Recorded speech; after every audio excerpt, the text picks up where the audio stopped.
Hey guys, welcome back for week 2. Today we're going to start with an activity. So you're going to need some index cards, and we're going to use that to practice identifying sentence patterns. So you'll need some colored index cards. They could be the big ones, they could be the small ones. We're going to need some, few in here. So you're going to need one blue index card. You're going to need, 3 red ones. And you're going to need 4 green ones. So if you don't have enough full-size index cards for everyone, what you can do is you can cut them into thirds, and then you could just use little smaller scraps of these index cards. So that's what I have right here.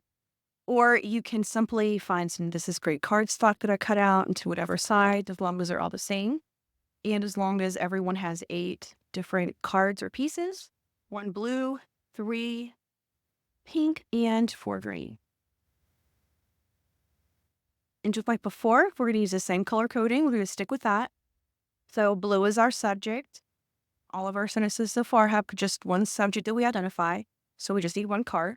That's why we've got 3 of the pink cards. For the most actions in one sentence, we'll have a 3-action pattern. And then the most we're going to have of action blocks is going to be 4. So 4 is all you'll need. So after you have your cards, you're going to need a place to put your cards. What we're going to do is make a little pocket inside your notebook that you can keep pieces in, like index cards when you need to. So you'll be able to just stick them in here like this. All you'll need to do that is a bottle of Elmer's school glue, a sheet of cardstock, any color's fine, I have glue. So I'm going to glue it into the very front of my notebook. There, all right? The first thing I'm going to do is take my sheet of paper and fold it in half, hamburger style, just like so. And then you're simply going to take one corner and fold it down evenly like so. So notice I folded this one corner like this, and I folded it down like this. And then I'm going to actually put it inside out the same way. And so now you kind of see the bones of the pocket. On the back, I'm going to put glue. And I'm going to glue it down onto this front page of my notebook. So I used baby dot. Hopefully you remember the baby dot method.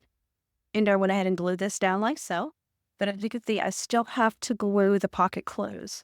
So I'm going to put glue along the bottom, right here, and along this side, but on the inside so I can glue that pocket down. Again, I'm going to use baby dots. So then, and once again, I put the glue here along the bottom, and then I made a pocket. I'm not going to open it or put anything in it yet. I want to wait about 30 minutes before I do, which is perfect because we can do the lesson. And then when we're done, you can put your index cards in here. It'll be dry, and it'll hold them until next time you need them. Now that you have your index cards, or whatever you have, I'm going to call them index cards. If it's construction paper, even if blue sleeve paper that you colored, anything will work as long as you have a slip of paper. All right, here is what we're going to do. You're going to take your index cards, and we're going to show the pattern of the sentence. Let me move this. Oh. So here we have, beneath the towering oak tree, the squirrel darted up the trunk, scampered across the branches, and lunged from branch to branch. So what is our subject of the sentence? Subject is the squirrel. Let's go ahead and highlight so that you can see clearly what we're doing. So let's see. All right, so the squirrel is our subject, and then we have the 3-action pattern. So the squirrel darted up the trunk, scampered across the branches, and lunged from branch to branch. And notice it's got the commas where they belong. And so at the beginning, we have beneath the towering oak tree. All right, so what you would do with the cards is you would say, all right, the sentence starts with an action block, tells where. So on your desk, you'll first put a green card. Then we have a subject. And then we have, I'm going to put every piece of the sentence here. So beneath a towering oak tree goes with this green. The squirrel, that's where our blue comes from. Dark up the trunk is our first index card. Scampered across the branches is our second, and lunge from branch to branch is our third. That's kind of a mess, but hopefully you see how this works. Look at another one. After hours of practice. So after hours of practice, that's not our subject, so we're actually starting with a when block. So after hours of practice, right? So what index card do we need first? We need green. Next is the pianist. That is our subject. Actually, sorry, the pianist's fingers is our subject. I didn't see that part. So then we have our blue card. So it starts with green. Then we have blue. What did the pianist's fingers do?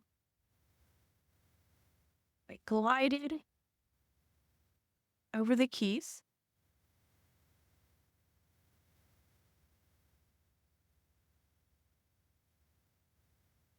So glided over the keys. Next we have pink. After the blue is pink. And then after the pink, we have one more green. So the answer of the cards on your desk when I show this sentence would be green, blue, red or pink, and then green. Let's do one more with the highlighting, and then it'll be without highlighting. A little bit more abstract. As the crowd roared, that is not a subject, so that's an action block. It tells when. As the crowd roared, so our first card, your first card on your desk should be a green card. The athlete, that's our subject. The next card should be blue card. So your next card should be red for action. And toward the finish line, where? So we should have green, blue, red, green. I believe it was the same as last time. So look at this sentence, and then let's see if he can figure out what the pattern is without highlighting.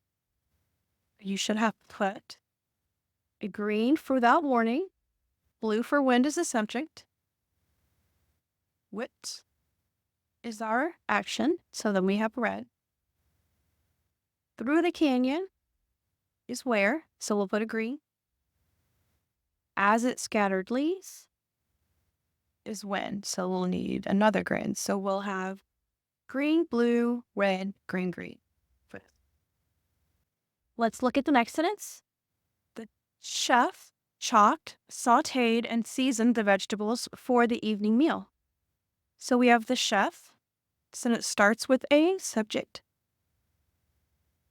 So the chef chopped, that's an action. Sauteed, we have comma then sauteed, that's another action. And seasoned the vegetables, it's a third action.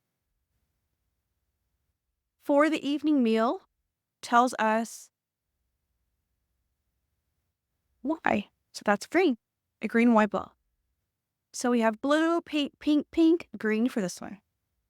All right, let's see if you can get this one correct. As they shrieked in delight, so action block, it tells when. Next we have the subject, the children, followed by the action. Children splashed through the puddles, tells when. So very simple, we have green, blue, pink, green. And we have a couple more.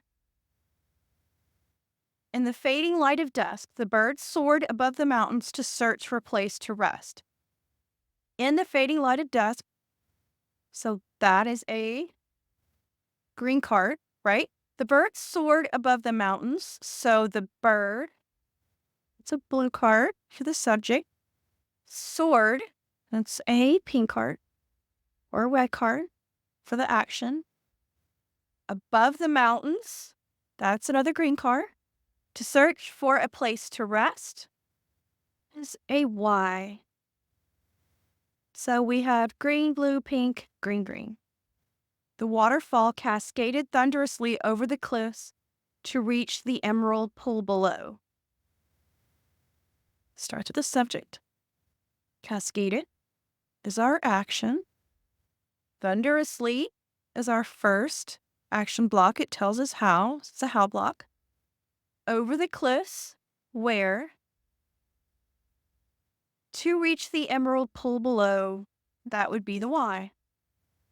So we've got blue, pink, green, green, green. We've got subject action, how, where, why. It's actually easy if you're just doing the cards because you don't really have to tell me any specifics, right? Like a ghostly veil, the mist crept across the field. Like a ghostly veil tells how. The mist is our subject. Crept across the field tells us where. So we've got green, blue, pink, green. All right, so here's your first activity today. You're going to label sentences within a paragraph. This is practice. We're going to have a little bit of practice every day on labeling sentences. I also want you to color code. And notice that you're going to be labeling them very specifically. So you're going to have to indicate the type of phrase or clause as well as what it does, what question it answers, okay? So you're going to start with highlighting. We'll start doing it together. So you'll see exactly what I need you to do. So Ronnie, that's our subject. Practiced. I can do better than that, I'm sorry. So Ronnie is our subject. What did Ronnie do? The action is practice basketball. Relentlessly tells us how. After school tells us when. Well, actually, after school every day. And in the gym tells us where. In the empty gym. So, Ronnie is our subject. So, under Ronnie, we'll put subject. Practiced basketball is our action. Relentlessly tells us how. And because it's an adverb, that's easy. That's an how dot.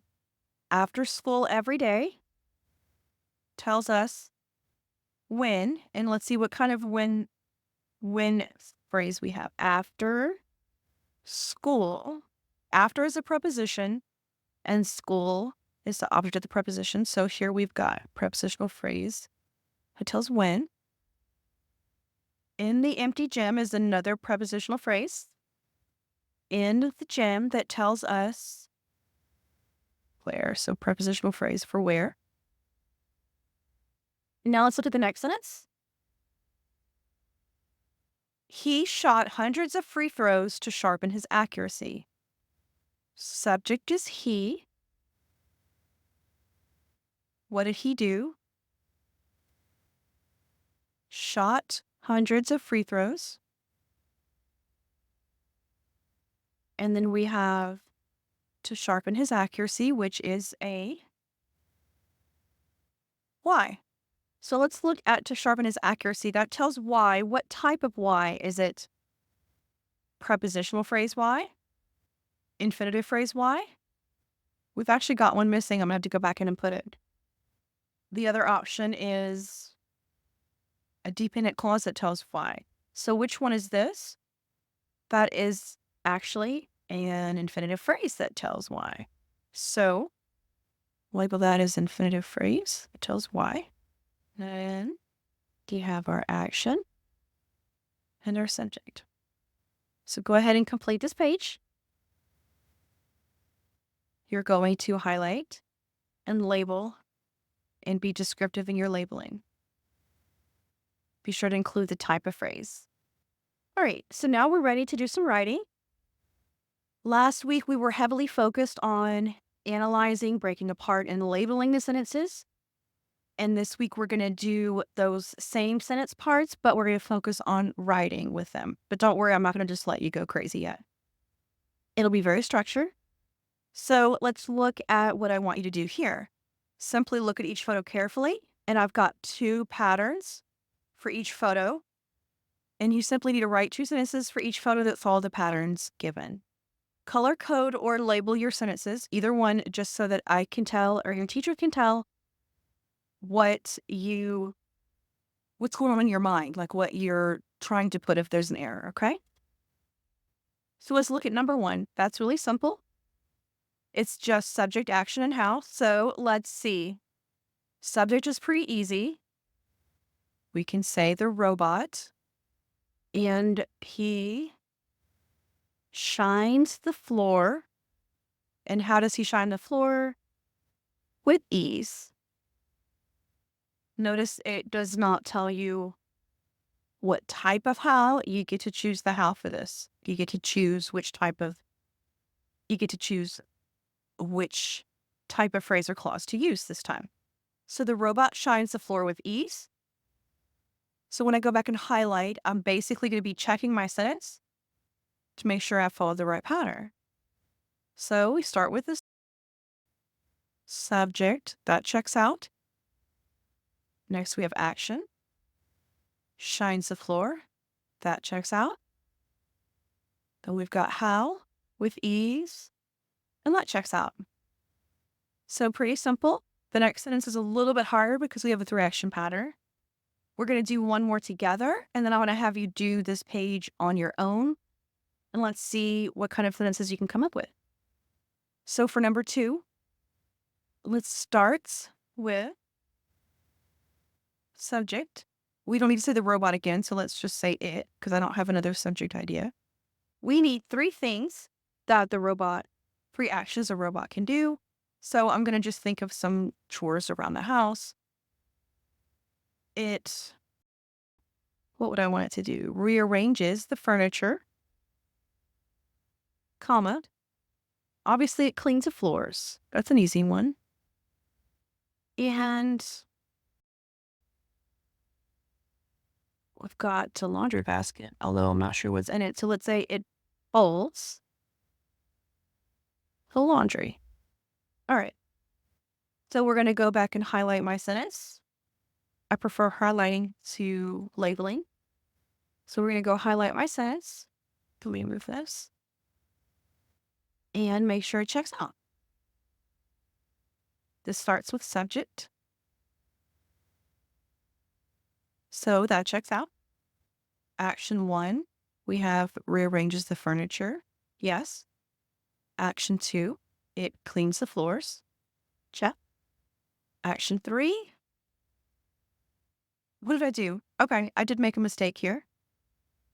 I'm glad I caught that. So it rearranges furniture, cleans the floors. Instead of and, I put it. And folds the laundry. We don't need to add an extra subject in there for sure.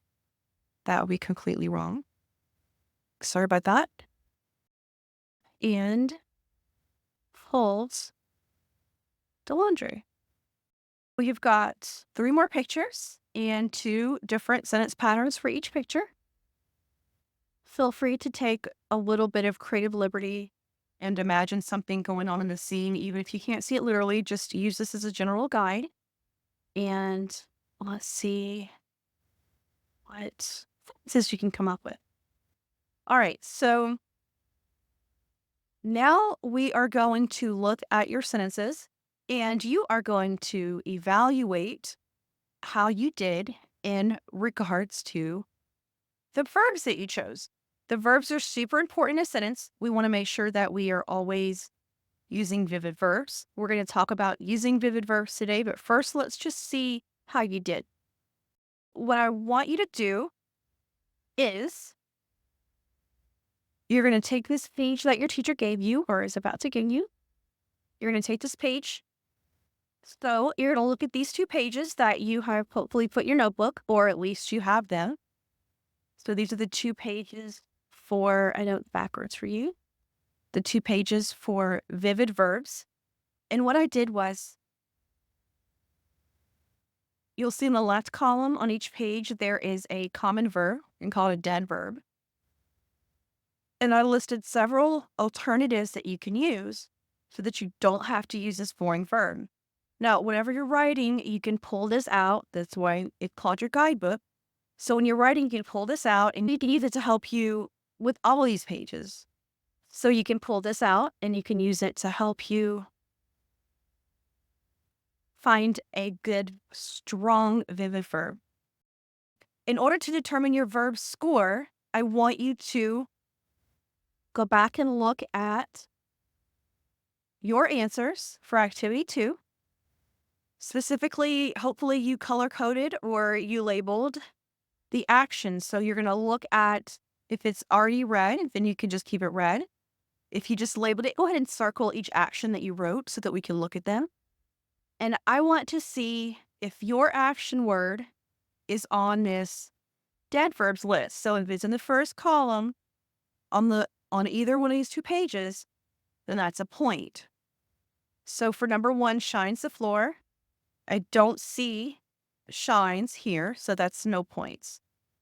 Number 2, rearranges the furniture, rearrange is not on here. Clean, okay, so clean is on here, right? So that's going to get me a verb point. Put a 1 right here, okay? So that's going to give me a verb point because clean is on the dead verb list. And folds the laundry. Folds is not on there, so that's a safe verb to use. So the only mistake I made, and I did have a heads up because I knew what I was doing. So I'm just going to get 1 point. Now, in total, there are 10 actions. There's 1, 2, 3, 4, 5, 6, 7, 8, 9, and 10. Of those 10 action words that you chose, I want to know how many were dead verbs, and that's your verb score out of 10. So if you got 10 out of 10, you were pretty lazy with your word choice. You probably do that, right? Anything above a 5 and you need to step up your verb game. So now you have a cheat sheet. You have no excuse to use these lazy verbs, these dead verbs. I want good, strong verbs when you're writing. I'm not going to make you rewrite those sentences. We're going to move on. That was to practice the sentence patterns and also to show you how easy it is to use those verbs without even realizing that you're doing it. All right? You're going to write some new sentences, and notice that I gave you some pictures as well as some dead verbs up here. I think most of these are going to be on the list, but if they're not, lick might not be on the list because why would it be on there unless we're talking about a dog? I'm just checking. I'm kind of relieved. Okay, so lick is on the list, but don't use it because it's an obvious word. I want you to use something a little bit better than that. Don't use these dead verbs. Use your thesaurus in here, okay? So you're going to look at these pictures of the puppy Spark. They show what Spark did the day he escaped from his fenced-in yard. Write 5 sentences about Spark's adventure using the sentence patterns provided. Avoid using the dead verbs in the box. Instead, choose a vivid verb that paints the picture for the reader. This is the box. Pretend there's a box. All right, so you're going to just come down here and write sentences about the dog. Just as we did before, I want you to tell what he did on the day he escaped.